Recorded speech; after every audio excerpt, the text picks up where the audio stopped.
हरे कृष्णा। तो अभी हम भगवत गीता के 5वें अध्याय के अंतर्गत श्लोक संख्या 12 पर विचार करेंगे। युक्तः कर्म फलं त्यक्त्वा शान्तिमाप्नोति नैष्ठिकीम् अयुक्तः कामकारेण फले सक्तो निबध्यते। तो यहाँ पर भगवान कह रहे हैं युक्तः कर्म फलं त्यक्त्वा। तो युक्त तो यहाँ पर भगवान युक्त शब्द का प्रयोग कर रहे हैं। तो इसके पहले भगवान ने शब्द प्रयोग किया था योग युक्त। श्लोक संख्या 7 में योग युक्त शब्द का प्रयोग किया था। श्लोक संख्या 6 में भी योग युक्त। तो एक सन्यासी है कर्म सन्यासी, लेकिन दूसरा जो है कर्म योगी, तो उसको भगवान योग युक्त भी बोलते हैं। तो ये श्लोक संख्या 12 भी योग युक्त व्यक्ति के लिए है जो कि कर्म सन्यासी। तो भगवान कहते हैं युक्तः कर्म फलम त्यक्त्वा, जो कर्म योगी है कर्म फल का त्याग करके शांति माप्नोति नैष्ठिकीम्, तो नैष्ठिकी शांति प्राप्त करता है।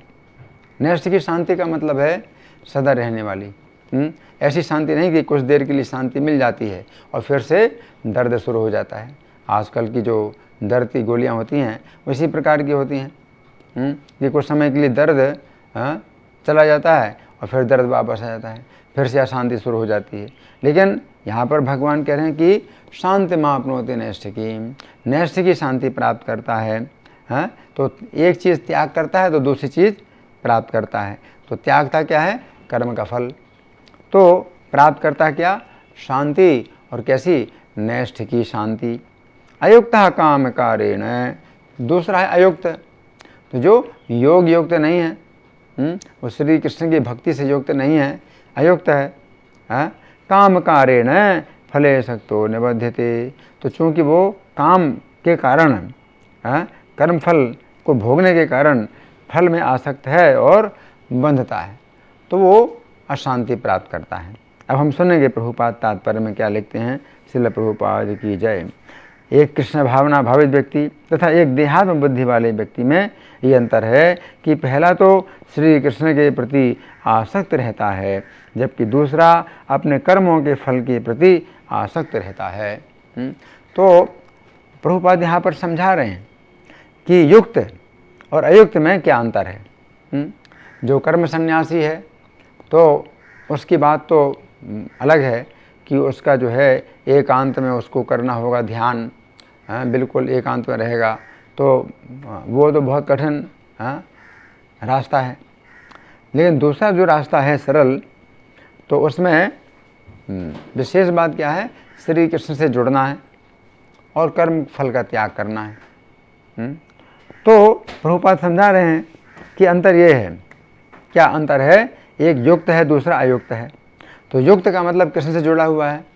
तो प्रभुपाद बताते हैं कृष्ण से जुड़ा हुआ है मतलब उसकी आसक्ति श्री कृष्ण में है, उसकी आसक्ति श्री कृष्ण में है, इंद्रिय तृप्ति में आसक्ति नहीं है। लेकिन दूसरा अयुक्त है तो अपने कर्मों के फल के प्रति आसक्त रहता है। क्यों? काम कारेण, इंद्रिय तृप्ति में आसक्ति। तो एक व्यक्ति की आसक्ति इंद्रिय तृप्ति में है तो कर्म फल कर्म करता है तो वो सोचता है मुझे इससे कितनी इंद्रिय तृप्ति प्राप्त होगी। वो पूरा का पूरा कर्म का फल जो है भोगना चाहता है, क्योंकि वो चाहता है कि मैं जितना भी कर्म करूं उससे मुझे अधिक से अधिक इंद्रिय तृप्ति प्राप्त हो। तो वो कर्म का फल नहीं त्यागना चाहता है ना। तो आगे प्रभुपाद लिखते हैं जो व्यक्ति श्री कृष्ण के प्रति आसक्त रहकर उन्हीं के लिए कर्म करता है वो निश्चय ही मुक्त पुरुष है और उसे अपने कर्म फल की कोई चिंता नहीं होती। तो यहाँ आप प्रभुपाद समझा रहे हैं युक्त व्यक्ति की बात क्या है? श्री कृष्ण के प्रति आसक्त है और श्री कृष्ण के लिए कर्म करता है तो मुक्त है। वो मुक्त है मतलब कर्म बंधन से मुक्त है, उसके कर्म का कोई बंधन नहीं होता, उसके कर्म का शुभ और अशुभ फल होता ही नहीं। मुक्त पुरुष है और उसे अपने कर्म फल की कोई चिंता नहीं होती। कर्म फल की चिंता नहीं होती कि जैसे बिका हुआ पशु होता है, मालिक का जो है जो पशु है चूँकि बिक चुका है, मालिक ने खरीद लिया है, तो पशु से जितना चाहे उतना काम ले। पशु नहीं सोचता है कि कितने घंटे मैंने काम किया, इतने घंटे के अनुसार मुझको जो है तनख्वाह मिलनी चाहिए। पशु नहीं सोचता, हाँ, पशु को तो केवल भोजन चाहिए और सुरक्षा चाहिए, हाँ, और सोने की आवश्यकता है उसकी, वो पूरी हो, और जो है बाकी मालिक जितना भी काम कराए अपना काम करता है। तो वो कर्म का जो है फल नहीं सोचता है कि मेरे कर्म के अनुसार जो है मुझे इतना फल मिलना चाहिए। तो यहाँ पर प्रभुपाद कहते हैं उसे कर्म फल की कोई चिंता नहीं होती, कर्म फल की कोई चिंता नहीं होती उसको, तो केवल मालिक से क्या चाहिए, सुरक्षा। मालिक से क्या चाहिए, भोजन, भोजन है, सुरक्षा है, तो ये चाहिए। तो युक्त जो है तो वो कृष्ण का ही एक प्रकार से गधा है, कुत्ता। तो वो जो है कृष्ण का कुत्ता, गधा, जो भी समझो, लेकिन श्री कृष्ण का है ना। तो श्री कृष्ण का जो कुत्ता है, गधा है, तो वो जो है उस व्यक्ति से बहुत बहुत श्रेष्ठ है जो माया में जो है माया को भोगने के लिए बड़े बड़े जो राजा बने हुए हैं, वो माया को भोगने के लिए बड़े बड़े राजा बने हुए हैं, तो उनसे वो ज़्यादा सुखी है। कौन? श्री कृष्ण का कुत्ता, श्री कृष्ण का गधा। क्यों? क्योंकि उसको, वो मुक्त है, उसके लिए कोई अशांति नहीं है, वो बिल्कुल शांत रहता है। जबकि माया का सुख भोगने के लिए बड़े बड़े जो राजा हैं, जमींदार हैं और शहंशाह है, नवाब, ये सब जो है अशांत रहते हैं, है ना। और क्यों अशांत रहते हैं? कर्म करते हैं, इंद्रिय तृप्ति के लिए कर्म करते हैं और उसके फल की चिंता करते हैं कि ये फल मुझे मिलना चाहिए। आगे प्रभुपाद लिखते हैं, भागवत में किसी कर्म के फल की चिंता का कारण परम सत्य के ज्ञान के बिना द्वैत भाव में रहकर कर्म करना बताया गया है। तो श्रीमद् भागवत में बताया गया, भयम द्वितीया भिनिवेशतः स्यात्। तो जो भय होता है वो कैसे होता है? द्वितीय अभिनिवेश। द्वितीय अभिनिवेश का मतलब है कि श्री कृष्ण से अलग होकर के हम सुखी होना चाहते हैं, तो द्वितीय अभिनिवेश कहलाता है। यहाँ प्रभु लिखते हैं, परम सत्य के ज्ञान के बिना द्वैत भाव में रहकर, परम सत्य का ज्ञान होता नहीं कि हम श्री कृष्ण के नेतदास हैं, तो हमें श्री कृष्ण से स्वतंत्र होकर के सुख भोगने की आवश्यकता ही नहीं। तो जो पशु होता है तो वो कुछ भी नहीं सोचता है कि मुझे जो है अपने मालिक से जो है स्वतंत्र होकर के मुझे अपना कुछ सुख चाहिए। वो सुख की इच्छा नहीं करता, वो तो केवल सुरक्षा की इच्छा करता है कि सुरक्षा चाहिए, पालन चाहिए, तो उसका पालन करता है मालिक, तो इतने में वो संतुष्ट है और वो मालिक के सुख से उसको ईर्ष्या नहीं होती कुछ भी। तो इसी प्रकार से जो योग युक्त व्यक्ति होता है, तो वो जो है द्वैत में नहीं रहता कि मैं स्वतंत्र होकर के और मैं भी जो है श्री कृष्ण से अपनी जो है तुलना करूं, उनके साथ में स्पर्धा करूं, उनके साथ कंपटीशन करूं, श्री कृष्ण से भी बढ़ कर के हो जाऊं या श्री कृष्ण के बराबर हो जाऊं। तो इस प्रकार का जो भाव है वो उसके अंदर नहीं रहता। आगे प्रभुपाद लिखते हैं, श्री कृष्ण श्री भगवान है, कृष्ण भावनामृत में कोई द्वैत नहीं रहता। जो कुछ विद्यमान है वो श्री कृष्ण की शक्ति का प्रतिफल है और श्री कृष्ण सर्वमंगलमय है। बस उसको इतनी जो है भावना होती है, इसी भावना में वो रहता है कि जो कुछ भी है श्री कृष्ण की शक्ति से बना हुआ है और श्री कृष्ण सब सर्वमंगलमय। वो मंगल, अगर हम उन्हीं की सेवा में रहेंगे तो हर प्रकार से सुरक्षा होगी। आगे प्रभु बोलते हैं, अतः कृष्ण भावनामृत में संपन्न सारे कार्य परम पद पर हैं। तो ये जो है उसको जो है कृष्ण भावनामृत में जितने भी कार्य वो कर रहा है तो उसमें उसको पूर्ण सुरक्षा प्राप्त हो रही है, यानी परम पद। तो श्री कृष्ण का जो है कि चरण कमलों में वो जो है सुरक्षा प्राप्त करता है, इसे कहते हैं परम पद। आगे प्रभुपाद लिखते हैं, वे दिव्य होते हैं और उनका कोई भौतिक प्रभाव नहीं पड़ता। हाँ, तो संपन्न सारे कार्य हैं, जितने कार्य हैं कृष्ण भावनामृत में, वे दिव्य होते हैं और उनका कोई भौतिक प्रभाव नहीं पड़ता। उनका भौतिक प्रभाव नहीं पड़ेगा उन कर्मों का, श्री कृष्ण की सेवा के जितने भी कार्य हैं तो उनका कोई भी भौतिक प्रभाव नहीं होता। हाँ, बाकी जो भौतिक कर्म होते हैं, इंद्रिय तृप्ति के लिए कर्म होते हैं, उनका भौतिक प्रभाव पड़ता है, भौतिक प्रभाव पड़ता है। और भौतिक प्रभाव में कई बार शुभ और अशुभ दोनों मिला रहता है। और शुभ मिला रहता है कि वो जो है बहुत धनी हो जाता है, उसके साथ में अशुभ है तो बहुत धनी हो गया लेकिन उसका हाथ टूट गया या उसका पैर टूट गया। अब बहुत धनी है लेकिन टूटा हाथ है, या हमेशा बीमार रहता है, या पी नहीं सकता, पीने में तकलीफ होती है, या खाने में तकलीफ होती है, या भूख ही नहीं लगती। अब इतना धनवान हो गया या भूख नहीं लगती। तो इस प्रकार से शुभ और अशुभ दोनों मेरे होते हैं। तो ये सब भौतिक प्रभाव हैं। तो प्रभुपाद लिखते हैं कि कृष्ण भावनामृत में जितने कार्य हैं उनका कोई भौतिक प्रभाव नहीं होता। इस कारण कृष्ण भावनामृत में जीव शांति से पूरित रहता है, तो उसको जो है परम शांति प्राप्त होती है। तो इस श्लोक में भगवान कहते शांति में आपनोति नैष्ठ की शांति प्राप्त होती है, यह शांति से पूरित होता है। आगे प्रभुपाद लिखते हैं, किंतु जो इंद्रिय तृप्ति के लिए लाभ के लोभ में फंसा रहता है उसे शांति नहीं मिल सकती। हमेशा इंद्रिय तृप्ति के लिए ही कर्म करता है, कि कैसे मुझे इंद्रिय तृप्ति प्राप्त हो।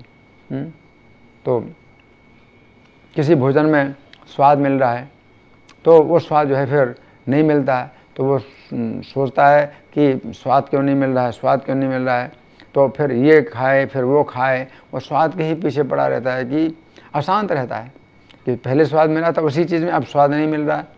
तो वो सोचता है कि अब स्वाद क्यों नहीं मिल रहा है, इसमें कुछ कमी होगी, इसमें वो होगा, उसमें वो होगा, लेकिन कुछ कोई कमी नहीं है, भोजन वही है, लेकिन स्वाद उसको मिल रहा था अब स्वाद नहीं मिल रहा। तो ये भौतिक जगत है। तो भौतिक इंद्रियां इसी प्रकार की हैं, इंद्रियों का कोई विश्वास नहीं है, तो हमेशा चिंता में पड़ा रहता है ना। तो प्रभुपाद लिखते हैं उसे शांति नहीं मिल सकती, इंद्रिय तृप्ति के लिए लाभ के लोभ में फंसा है। इंद्रिय तृप्ति का लाभ हो उसका लोभ उसमें मतलब बना हुआ है। तो स्त्री का सुख है तो वो चाहता है स्त्री का सुख भोग लूँ, स्त्री का सुख उसमें बहुत दुख मिलता है और दुखी दुख मिलता है, लेकिन फिर भी वो सोचता है कि इसमें सुख है, इसमें और सुख लूँ और सुख लूँ। तो इस प्रकार से उसका जो है जीवन नरक बन जाता है ना, तो शांति नहीं मिल सकती। आगे प्रभुपाद लिखते हैं यही कृष्ण भावनामृत का रहस्य है, यह अनुभूति कि श्री कृष्ण के अतिरिक्त कुछ भी नहीं है, शांति तथा भय का पद है। तो श्री कृष्ण के अतिरिक्त कुछ भी नहीं, यानी श्री कृष्ण की ही जो है हर वस्तु है। ईशावास्यम इदम सर्वम, तो ईश्वर का ही निवास है, हर चीज़ में ईश्वर का आवास है या हर चीज़ में ईश्वर का अधिकार है। तेने त्यक्ते न भुंजी था, ईश्वर ने जितना दिया है उतना भोगो। तो वो इसी में ही संतुष्ट है कि श्री कृष्ण ने मुझे जो दिया है यही जो है मेरे लिए उत्तम, तो इसी में उत्तम वो समझता है। तो शांति अभय का पद है। तो यहाँ प्रभुपाद का तात्पर्य समाप्त हुआ। अब हम सुनेंगे श्री भगवान ने कहा में इस श्लोक की कैसी व्याख्या हुई है। पिछले श्लोक में श्री कृष्ण ने अर्जुन से कहा था कि योगी अर्थात भक्ति योगी शरीर मन बुद्धि तथा इंद्रियों के द्वारा आत्मशुद्धि के लिए कर्म करते हैं। उस समय अर्जुन के मन में संशय उत्पन्न हुआ कि जिस समय भक्ति योगी को आत्मशुद्धि प्राप्त हो जाती है उस समय उससे क्या लाभ होता है, तथा जो लोग आत्मशुद्धि के लिए कर्म नहीं करते हैं बल्कि अपनी इंद्रिय तृप्ति के लिए कर्म करते हैं उन्हें क्या हानि होती है। अर्जुन के मन के इस संशय को अंतर्यामी होने के कारण श्री कृष्ण समझ गए। इसलिए श्री कृष्ण ने इस श्लोक में अर्जुन को बताया कि जो भक्त आत्मशुद्धि के लिए कर्म करते हैं उन्हें श्री कृष्ण के द्वारा पूरी सुरक्षा प्राप्त होती है, तथा जो अपनी इंद्रिय तृप्ति के लिए कर्म करते हैं उन्हें बारंबार जन्म मृत्यु का बंधन प्राप्त होता है। इस श्लोक के प्रारंभिक शब्द हैं युक्तः कर्म फलम त्यक्त्वा, अर्थात योग युक्त व्यक्ति कर्म फल का त्याग करके। इन शब्दों के द्वारा बात पूरी नहीं हो रही है, बात तो श्लोक के अगले शब्दों में पूरी होगी कि भक्त अपने कर्म फल का त्याग करके क्या प्राप्त करता है। ये चर्चा तो हम बाद में करेंगे, परंतु इस समय हम इस श्लोक के इन्हीं शब्दों पर विचार करेंगे। श्लोक संख्या 6 तथा 7 में श्री कृष्ण ने भक्ति योगी के लिए योग युक्त शब्द का प्रयोग किया था तथा श्लोक संख्या 8-9 में श्री कृष्ण ने कर्म सन्यासी के लिए युक्त शब्द का प्रयोग किया था।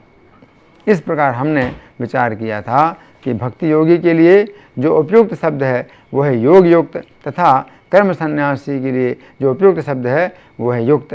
परंतु अब इस श्लोक में श्री कृष्ण भक्ति योगी के लिए युक्त शब्द का प्रयोग कर रहे हैं तथा भौतिकतावादी व्यक्ति के लिए अयुक्त शब्द का प्रयोग कर रहे हैं।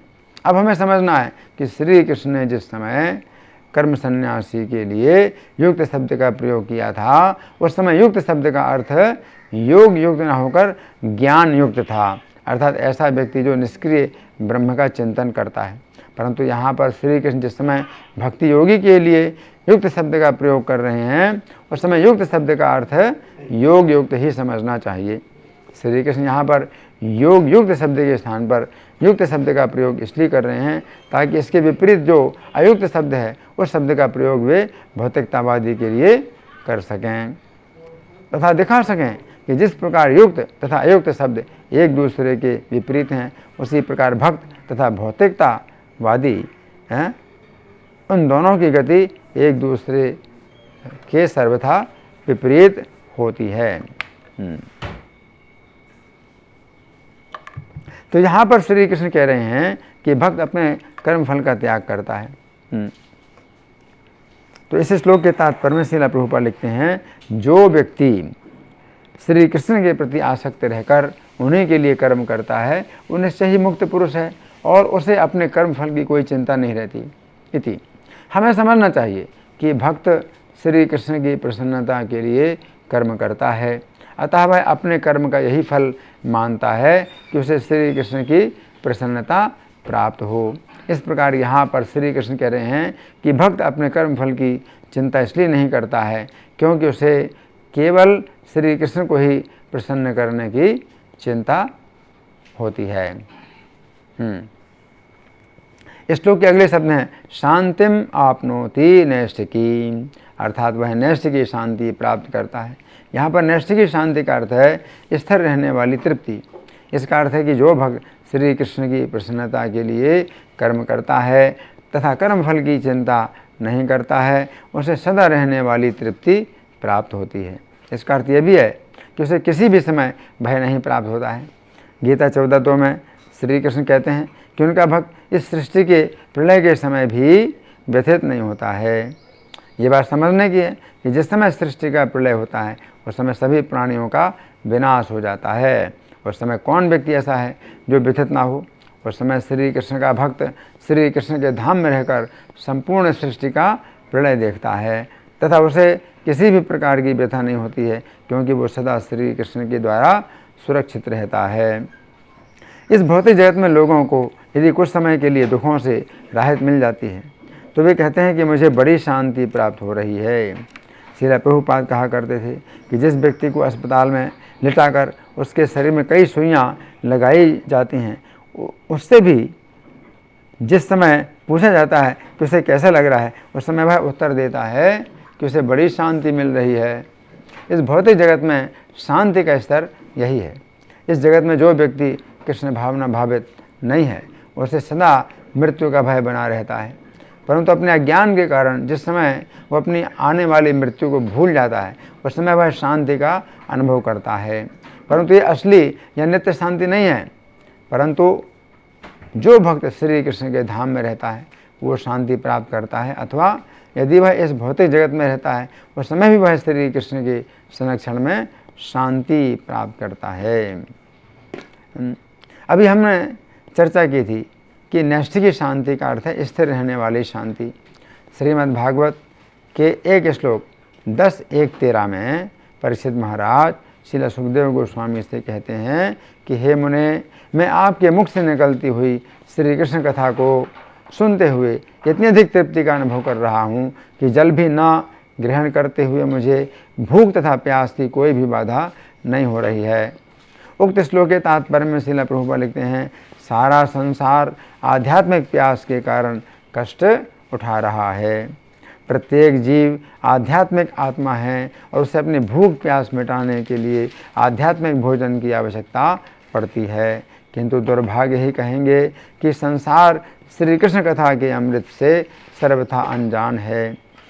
इति।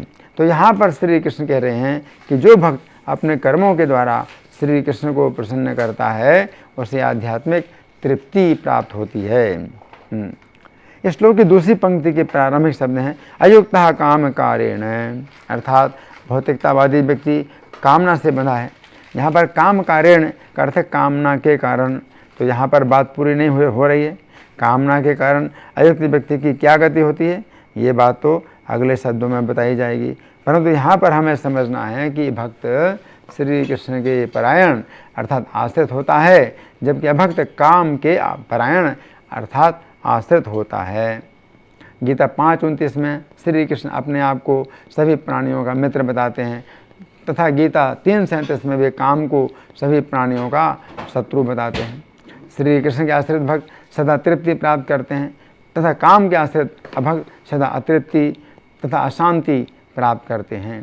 गीता 3:38 के तात्पर्य में श्रील प्रभुपाद लिखते हैं, जिस समय जीवात्मा भौतिक सृष्टि के संपर्क में आता है उस समय उसका शाश्वत कृष्ण प्रेम रजोगुण की संगति से काम में परिणत हो जाता है।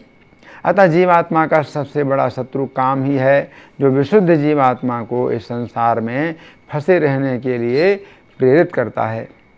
तो यहाँ पर श्री कृष्ण कह रहे हैं कि अभक्त श्री कृष्ण से ना बंधकर काम शत्रु से बंधा रहता है। इस श्लोक की दूसरी पंक्ति में अगले शब्द हैं फले सक्तो, अर्थात अभक्त अपने कर्म के फल के प्रति आसक्त रहता है। पिछली शिक्षा में श्री कृष्ण ने कहा था काम कारेण, अर्थात कामना के कारण। अब यदि इन दोनों शिक्षाओं को मिला दिया जाए तो पूरी बात बनती है कि अभक्त अपनी कामना के कारण अपने कर्म फल के प्रति आसक्त रहता है, क्योंकि उसकी इस भौतिक जगत में इंद्रिय तृप्ति की इच्छा है। अतः वह अपने कर्म फल के रूप में इंद्रिय तृप्ति चाहता है। इस श्लोक के तात्पर्य में श्रील प्रभुपाद लिखते हैं, एक कृष्ण भावना भावित व्यक्ति तथा एक देहात्म बुद्धि वाले व्यक्ति में ये अंतर है कि पहला तो श्री कृष्ण के प्रति आसक्त रहता है, जबकि दूसरा अपने कर्मों के फल के प्रति आसक्त रहता है। इति। तो यहाँ पर श्री कृष्ण कह रहे हैं कि अभक्त अपने कर्म का फल भोगना चाहता है, इसलिए वह श्री कृष्ण की कृपा से वंचित रहता है। अब इस श्लोक के अंतिम शब्द है निबध्यते, अर्थात बंध जाता है। इस श्लोक की प्रथम पंक्ति में श्री कृष्ण ने कहा था भक्त सदा तृप्ति प्राप्त करता है, तथा यहाँ पर श्री कृष्ण कह रहे हैं कि अभक्त बंधा रहता है। तो यहाँ पर प्रश्न उठता है कि वो किस वस्तु से बंधा रहता है। इस प्रश्न का उत्तर है कि वो इस भौतिक जगत में जन्म मृत्यु अशांति तथा अनेक प्रकार के दुखों से बंधा रहता है। कारण केवल यही है कि अभक्त अपने कर्म के फल को भोगने के लिए लालायित रहता है। भागवत 7:5-30 में प्रहलाद महाराज कहते हैं, भौतिकतावादी जीवन के प्रति अत्यंत आसक्त व्यक्ति अपनी अनियंत्रित इंद्रियों के कारण नारकी स्थिति की ओर बढ़ते जाते हैं और एक बार चबाए हुए को पुनः पुनः चबाते रहते हैं। उनमें ना तो किसी के उपदेश से, न अपने आप, ना ही आपस में प्रयास करने पर श्री कृष्ण के प्रति रुचि जागृत होती है। इति। इस श्लोक के तात्पर्य में श्रील प्रभुपाद लिखते हैं, अतः कृष्ण भावनामृत में संपन्न सारे कार्य परम पद पर हैं, वे दिव्य होते हैं और उनका कोई भौतिक प्रभाव नहीं होता। इस कारण कृष्ण भावनामृत में जीव शांति से पूरित होता है, किंतु जो इंद्रिय तृप्ति के लिए लाभ के लोभ में फंसा रहता है उसे शांति नहीं मिल सकती। यही कृष्ण भावनामृत का रहस्य है, यह अनुभूति कि श्री कृष्ण के अतिरिक्त कुछ भी नहीं है, शांति तथा अभय का पद है। इति। तो यहाँ पर श्री कृष्ण कह रहे हैं कि अभक्त काम के आश्रित होने के कारण अपने कर्म के फल में आसक्त हो जाता है तथा इस प्रकार वह कर्म के बंधन में बंध जाता है। इस श्लोक के बंगाली पद्यानुवाद में श्रील प्रभुपाद लिखते हैं, कर्म फल त्यजी युक्त वैराग्य साधन, नैष्ठ की शांति से नहीं संसार बंधन, फलगु वैराग्य कामकारी फल, फलकारी निबंधन, ताई से दुर्बल। तो यहाँ पर श्री कृष्ण अर्जुन से कह रहे हैं फल कार्य निबंधन ताई से दुर्बल, अर्थात हे अर्जुन, अभक्त फल की आसक्ति के कारण इतना दुर्बल हो जाता है कि वो कर्म के बंधन से बंध जाता है। इसका अर्थ है कि भक्त श्री कृष्ण की आसक्ति के कारण इतना बलवान हो जाता है कि उसे कर्म का बंधन नहीं बांध पाता, जबकि अभक्त अपने कर्म फल की आसक्ति के कारण इतना दुर्बल हो जाता है कि वो कर्म बंधन से बंध जाता है। तो यहाँ पर भगवान कह रहे हैं युक्ता कर्म फलम त्यक्त्वा शांति माप्नोति नैष्ठिकीम्, कि जो व्यक्ति श्री कृष्ण से युक्त है, श्री कृष्ण से जुड़ा हुआ है, तो फिर वो कर्म फल त्याग देता है। तो या तो आप कर्म फल से आप जुड़िए, या तो आप कर्म फल में आसक्त होइए, तो फिर श्री कृष्ण में आसक्त नहीं हो सकते, तो श्री कृष्ण से नहीं जुड़ सकते हैं। और श्री कृष्ण के से अगर आप जुड़ते हैं तो कर्म फल से आप नहीं जुड़ सकते, तो कर्म फल आपको छोड़ना पड़ेगा। तो दो चीज़ें हैं, एक तरफ है श्री कृष्ण, दूसरी तरफ कर्म का फल। कर्म आप कर रहे हैं, तो जो व्यक्ति कर्म फल से आसक्त होता है तो श्री कृष्ण में आसक्त नहीं हो सकता है, तो उसको कहते हैं अयुक्त है। तो श्लोक की दूसरी पंक्ति में अयुक्त कहा गया है, और श्लोक की प्रथम पंक्ति में युक्त कहा गया है। तो वो श्री कृष्ण में आसक्त है तो कर्म फल का वो त्याग कर देता है। और शांति में आपने होते नैष्ठिकीम्, तो नैष्ठिकी शांति प्राप्त करता है। नैष्ठिकी शांति जो होती है तो वो ऐसी होती है कि भौतिक संसार में जो है अनेक प्रकार के कष्टों में भी वो विचलित नहीं होता। यम लब्ध्वा चा परम लाभम मन्यते नाधिकम ततः, कि इस नैष्ठिकी शांति को प्राप्त करके वो इससे बढ़ करके और कोई दूसरा लाभ मानता ही नहीं। यम लब्ध्वा चा परम लाभम मन्यते नाधिकम तथा यस्मिन् स्थितो न दुःखेन गुरुणापि विचाल्यते। और इस नैष्ठिकी शांति में स्थित होकर के वो बड़े भारी दुख से भी विचलित नहीं होता। तो श्रील प्रभुपाद जो है ऐसी स्थिति में थे, नैष्ठिकी शांति की स्थिति में थे। इसलिए जब वो बहुत रुग्ण हो गए और शरीर अब बिल्कुल काम नहीं कर रहा है, उनका खाना पीना भी बंद हो गया, अब उनको ना तो वो सो सकते हैं, ना खा सकते हैं, ना पी सकते हैं, अब तो मृत्यु के निकट हैं, लेकिन तो भी उनको नैष्ठिकी शांति, तो उनको नैष्ठिकी शांति थी। इसीलिए जब डॉक्टरों का जत्था आया प्रभुपाद की देखभाल करने के लिए, चिकित्सा करने के लिए, बहुत से डॉक्टर, बड़े बड़े डॉक्टर वो आए वृंदावन में, प्रभुपाद वृंदावन में थे, तो प्रभुपाद ने उन डॉक्टरों का स्वागत किया है। तो उनसे अब इलाज नहीं कराना चाहते थे, प्रभुपाद अब अपना शरीर छोड़ने की तैयारी कर रहे थे, तो डॉक्टरों से अब जो है बिल्कुल वो इलाज नहीं कराना चाहते थे। लेकिन डॉक्टर आए हैं उनका इलाज करने के लिए, तो उनको धक्का ना लगे, उनको निराशा ना हो, तो प्रभुपाद ने डॉक्टरों से अच्छी प्रकार बात की कि आप लोग जो है वृंदावन आए तो आने में कोई दिक्कत तो नहीं हुई। इस तरह से प्रभुपाद उनसे बात करते रहे। तो डॉक्टर लोग बड़े चकित थे कि प्रभुपाद तो अब शरीर छोड़ने वाले हैं और इतना मतलब मृत्यु के बिल्कुल निकट हैं, लेकिन हम लोगों से पूछ रहे हैं कि हम लोगों को कोई दिक्कत तो नहीं हुई। तो बड़े चकित थे, लेकिन वास्तव में ये नैष्ठिकी शांति का लक्षण है कि नैष्ठिकी शांति उनको है। तो इसलिए डॉक्टरों के लिए चिंता कर रहे हैं कि उनको जो है निराशा ना हो कि अपना सब काम छोड़ करके, अपना कीमती समय छोड़ करके प्रभुपाद को देखने आए और प्रभुपाद मना कर रहे हैं। तो प्रभुपाद इस तरह से उनको जो है समझा बुझा रहे हैं। तो ये नैष्ठिकी शांति। अयुक्तः काम कारेण फले सक्तो में बध्यते, और जो फल में आसक्त होकर के बंध जाता है तो कर्म के फल से वो जो है फिर बंध जाता है। और जब बंध जाता है कर्म के फल से, तो जो शुभ कर्म होते हैं, अशुभ कर्म होते हैं, तो उनके फल जो है फिर उसको भोगने पड़ेंगे, तो उसको शांति नहीं प्राप्त होगी, उसको कर्म के फल भोगने पड़ेंगे, है ना। अयुक्तः काम कारेण फले सक्तो में बध्यते, तो वो चूँकि अयुक्त है, तो भगवान जो है युक्त और अयुक्त इन शब्दों का प्रयोग करके अंतर बताते हैं कि बिल्कुल विपरीत हैं, एक दूसरे से विपरीत हैं।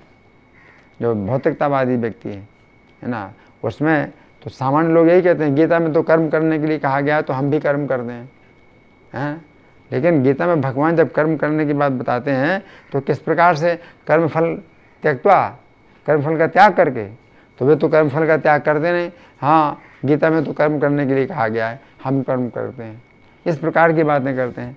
इसलिए भगवान यहाँ पर इतना स्पष्ट बता रहे हैं, एक ही श्लोक में दोनों बातें बता रहे हैं, और हमें अंतर को समझना है, हमें क्या बनना है ये हमें अपनी ओर से निश्चित करना है। धन्यवाद। हरे कृष्णा।